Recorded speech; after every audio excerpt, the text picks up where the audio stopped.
माणूस स्वच्छतेचे नसते सेवेचे माणूस जिथे प्रेम आणि करुणा तिथेच शांती जिथे प्रेम आणि करुणा तिथेच शांती सन्माननीय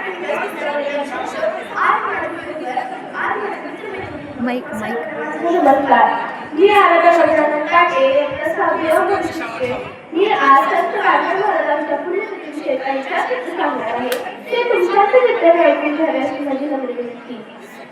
संत गाडगे महाराजांचा जन्म 23 फेब्रुवारी 1876 रोजी अमरावती जिल्ह्यातील शेळगाव या गावी झाला. त्यांचे पुन्हा डेंगूजी ढिंगरोजी जांभेकर.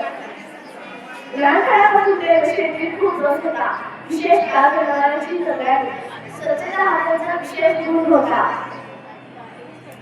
त्यांचे उपदेशही साधे सोपे. राष्ट्रसंत तुकाराम महाराजांना त्यांना आपले गुरु मानले होते.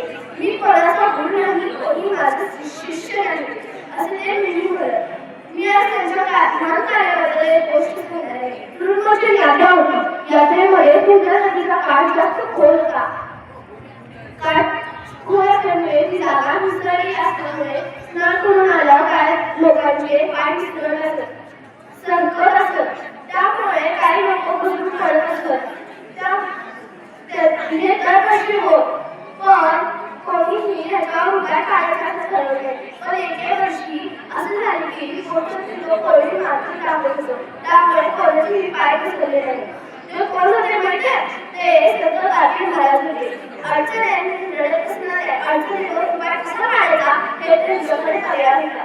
20 डिसेंबर 1956 रोजी त्यांनी या जगाचा निरोप दिला. धन्यवाद.